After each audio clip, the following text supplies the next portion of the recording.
There is only one you, and that is your superpower. You can't F that up. However, you can get stuck. That's why I created this space called Unstuck Yourself with Crystal Simmons. Unstuck Yourself is about figuring out what has you feeling frustrated, isolated, or depleted of energy so that you're able to unstuck yourself on your journey through life when you don't know how to move forward. Unstuck yourself in your career that no longer excites and challenges you. Unstuck yourself with negative thoughts that seem to be doing cartwheels in your head consistently. I don't have the answers. You do. You always have. I'm providing the time, space, and grace for you to reconnect to that knowing.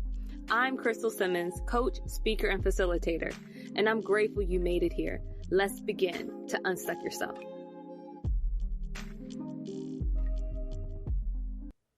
Hey peeps, it's Crystal, the Unstuck Coach to career professionals stuck between a rock and a hard place. Like remaining in a position that has run its course and is no longer offering you new growth opportunities. But the thought of searching for a new career, updating your resume, or going on an interview has your brain doing flips in a pool of doubt and fear. Yep, that is completely normal, but it doesn't have to be permanent. I support my clients by uncovering mindset blocks and shifting their energy, which leads them to making progress towards unstucking themselves with ease, clarity, and a sense of freedom of choices. You choose. Life will keep lifing, y'all. I'm here to increase your awareness to what is and isn't working, to uncover your abilities to take action. In today's episode titled, What Would Your 7-Year-Old Self Say? As I look at my little Crystal photo, I'm asking each of you all to do the same while asking your little you a series of questions. This exercise will allow you to release some shame, doubt, and maybe some fear while honoring who the F you are today, by honoring who you were back then. Please share this episode with a friend, coworker, or a family member who doesn't fully recognize their true dopeness, their resilience, their power, their uniqueness, their style, their talents, and share a little note about what pulls you towards their energy. What makes you love them? What makes you want to be around them? Do you see how powerful that could be by shifting that person's energy? Who knows what someone else is going through? This could be your little way of saying, I see you, I love you, I support you. Hello, peeps. This episode will be a little different, which I am so excited about. I have been wanting to do this for over a year, even before having a podcast. So I'm excited to do this with y'all. I want to make sure that you have a picture of yourself while you're listening to this episode. Whether you have to listen to it again later or you're visualizing your favorite picture of yourself at a younger age. So not a picture based off of a selfie last week. The picture that's in the episode image is little Crystal. I don't know what grade I was in or what age I was because I snapped that picture at my grandparents' house a few weeks ago. So I didn't get to see the backup. Y'all know how we do. We write the date, the name of the person on the back of the picture. But grab your picture. It doesn't necessarily have to be you at the age of 7 because I don't know how old I was. But just a younger image of yourself. And this is going to be very eye-opening, loving, exciting, and many other things that may be different for you. But I'm doing this with y'all. And I have my picture here with me. Like I mentioned, I went to visit my grandparents a few weeks ago and snapped the picture. It was in elementary school. I'm an 80s baby. And I feel like everybody in the 80s had this background. Like Costco had a sale of like, hey, we got this bulk backdrop. You want it? It's like mad laser colors. All the elementary schools, maybe middle schools are like, this is hitting. This is what's hot. We want it exciting. We don't want a plain white backdrop. We don't want a plain black backdrop. We want neon lights. Let these kids know to let their kids and grandkids know they were about it. I have to say, my outfit is fly. Got the ruffles on the wrist. Ruffles on the wrist, Russell. My little curl for my bang. I know all of the women remember having that roller on your forehead, tight as F. That's definitely a product of that. But y'all may not be able to see it, but if you zoom in really nicely, not only do I have the dope backdrop, mad colors, mad lasers. I am leaning on a ladder. Why is a 7-year-old leaning on a ladder? Like somebody was like, yo, this backdrop is hidden. The people need to know these kids putting in work. They about to be a painter. Like, why am I? Oh my gosh. I love this picture though. Look at my hair. Looks so cute. Look at that smile. My little nose. My skin. Always on point. Eyebrows shaped up real nice. Those are natural. So while you're looking at your picture, I want you to really make light of it, but also recognize how dope you are. Like, this looks like me, but it doesn't.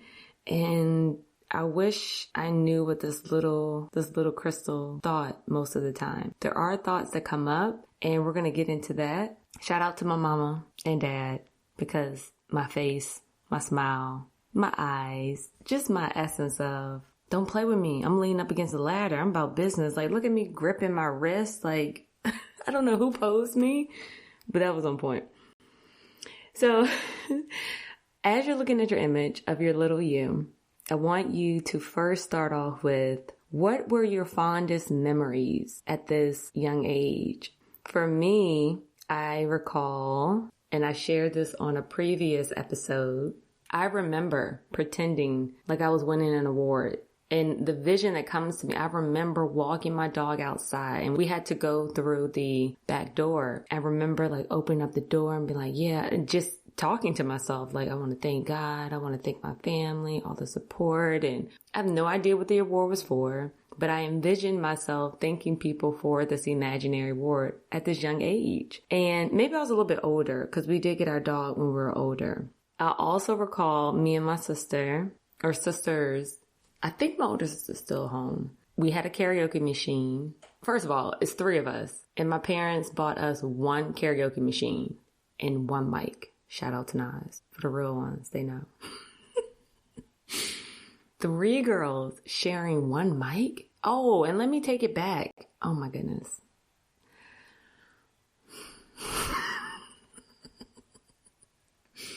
So I was asked by my choir director to sing a solo in the choir. This little crystal, shy, very observant, wanted to be in the shadows, didn't want a lot of attention. So I think his name was Ed, black guy, mustache. I don't think he had a fro though. Maybe a high top. But anywho, Ed, the choir director, asked me to sing a solo. And I was like, do you like me? Why would you ask me to do that? I remember saying no. He told my mom. I remember being in the car, driving home from choir practice, and my mom said, it would be so good. I think this is what she said, something like that. I was like, I don't want to do it. And she tried to bribe me with McDonald's sundae. She was like, you could get fudge and nuts on it. And I was like, no, I don't want to do it. They tried everything. I want to say maybe she said she would buy me something. I then remember us coming to a compromise and my younger sister Carissa joining me to do the solo. Sunday comes around. I think I'm nervous. They pass. I started the solo with the regular mic. So this is the solo, I think. He woke me up this morning and started me on my way. He said, come to me, child. Let me have your life. If you believe in me, you should never, never die. That's why I say he is the light. Don't judge me on my singing. And then the choir goes, he is my light. He is something like that. Then it's supposed to be my sister's go. So I give her the mic. She sings. And then the choir sings. And then she's supposed to give the mic back to me. Y'all, it goes back to when we got a karaoke machine. Why would you give 3 girls 1 mic? My sister and I proceeded to fight over the mic in front of the entire church, trying to sing.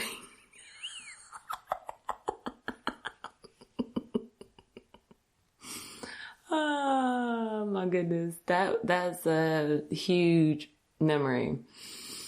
Shout out to Carissa. So when we sang again, the church learned their lesson. They gave us each a mic, but it wasn't the same mic. I think one of us got the small mic, like the pastor gave us his mic. Nobody wants this tiny mic that you gotta like pinch with your two little baby hands and have your pinky up. We still fought. Praise Jesus. All right, moving on.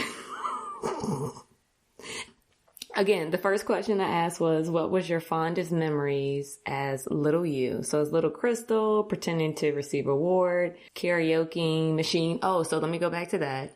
That was me and my sisters, we were saying, but we decided to write out imitating like news anchors. Literally we'll have different stories about an accident, about somebody winning the lotto.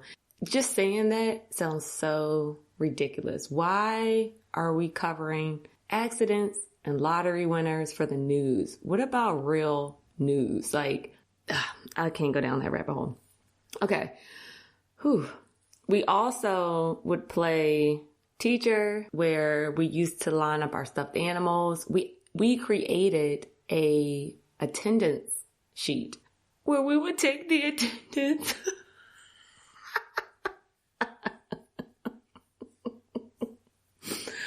Oh, I love kids. This is so dope. Like, as your full adult self, listening to this episode, part of me is like, this is ridiculous. The other part is like, how wonderful was it to be so free and imaginative and just open and just curious and envisioning stuffed animals being present for school for this fake lesson you're about to teach them. We also played as a cashier. We made mud pies. We rode our bikes. Y'all already know how I feel about riding bikes. Everything, just looking back, is just about being free, but recognizing still fear with the solo, that attention. Why didn't I want the attention? Why did I shy away from it? So many questions come up, and I wanted to share this moment with you, and hopefully you'll give yourself this gift. But I was so curious about what the world saw when they looked at me as a little Crystal. Like, what made me special? Why was I so different? Even from my family, I thought differently than them. I would approach situations with a lot of curiosity, questioning why things were a certain way, and sometimes getting answers and sometimes not. And I want you to walk with me and think about, what do you think the world saw when they saw little you? What did kids, adults, family members say about you the most? What stands out to you? For me, I was always told I'm so quiet. And going back to school, my teachers would say I was very talkative. And just me talking this out is eye-opening, because my family saw me as being very quiet, very isolating, spending time with myself, which I still love. Shit is dope.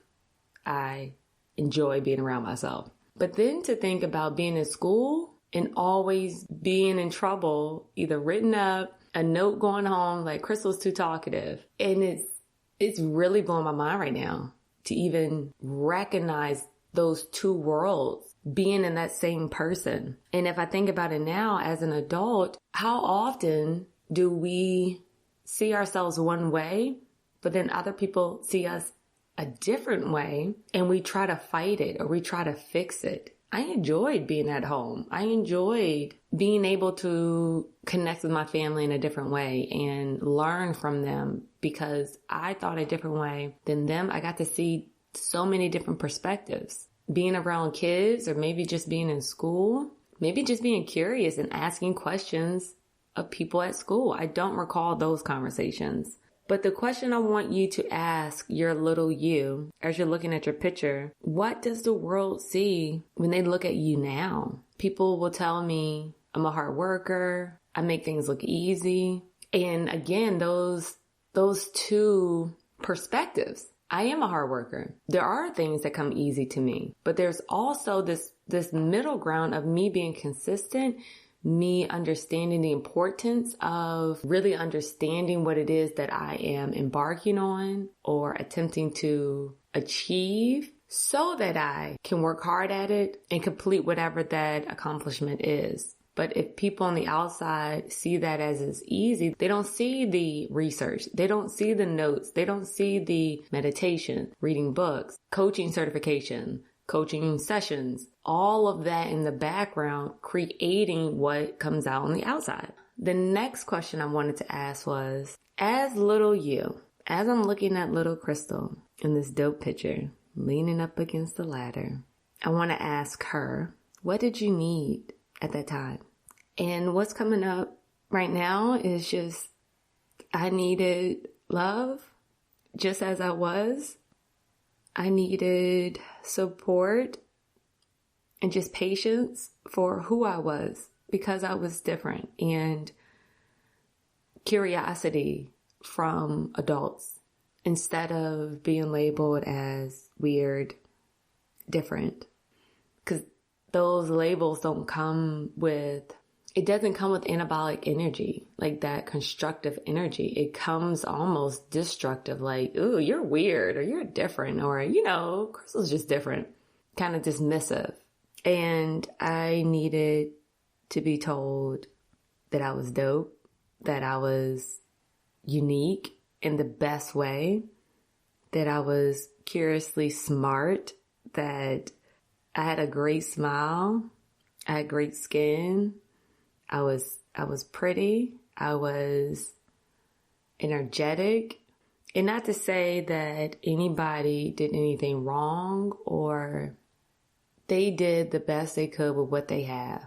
And we all are doing that right now. I love my family. I love my family so much, but we all were doing the best we could with what we had. The last question I want to ask, look at little you. As I look at little Crystal, what do you want people to say at the end of your life celebration? I want people to say, I shared all of this energy, and that they are scooping it up and spreading it all around to other people who really need it. I want people to say that I didn't hoard all this goodness for myself, and that I shared it with every person, every single person. By being so open and honest and joyful and vulnerable, and that God was all up and through her. The universe, His guidance. I want people to say that I was a vessel, but a dope vessel. And I had these gifts, but I kept giving it out to other people who would just listen, who would just talk to me. I would want people to say that she gave so much and continues to give, because that's just what God intended for her to do.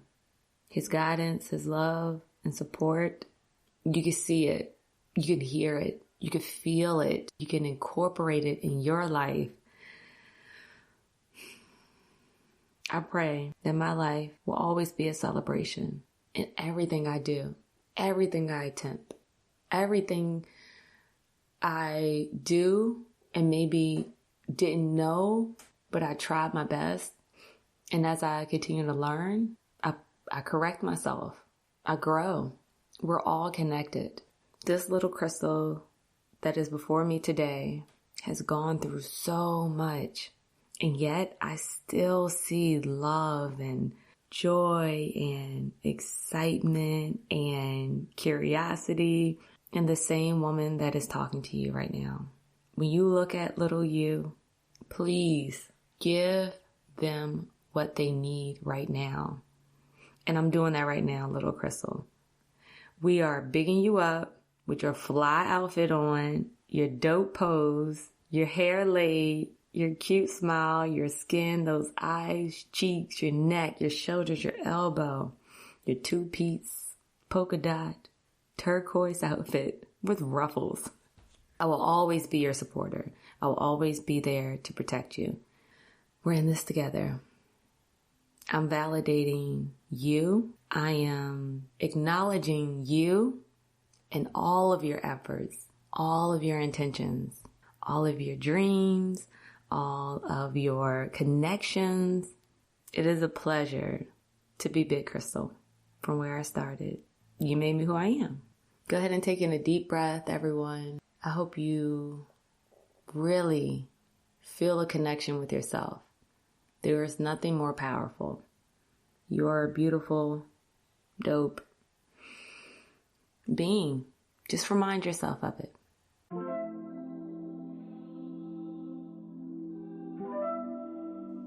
This has to have been my most powerful episode of being able to shift my thoughts and energy to a place of abundance and appreciation for myself. This is what they say about self-love. Can you do this exercise in the privacy of your home? Or are your thoughts giving you all the reasons not to? Neither one is bad or good, but now you are aware and you can choose to list everything you're able to do. Or you could seek guidance through a coach, mentor, or a therapist, whomever, to then support you in taking action. This is not a drill. This is your life, your power. Use it. If at any time during this episode you felt deep emotions or thoughts of sadness or displeasure, please know that you're not alone and you don't have to feel that on your own. I shared 5 questions while you were looking at your 7-year-old self, and they are: number 1, what are your fondest memories at this young age? Number 2, what do you think the world saw when they saw little you? Number 3, what does the world see when they look at you now? Number 4, as little you, what did you need at that time? And number 5, what do you want people to say at the end of your life celebration? As always, don't forget to subscribe, like, share, rate, leave a dope-ass review of this podcast to boost and highlight the work we together are putting in to raise the energy of others, build a safe space to grow and honor our voices and stories through it all. Sending you love and light through this mic as you write your unstuck questions to your 7-year-old self. So then you could turn your actions into wins. Until then, stay unstuck. Little peeps.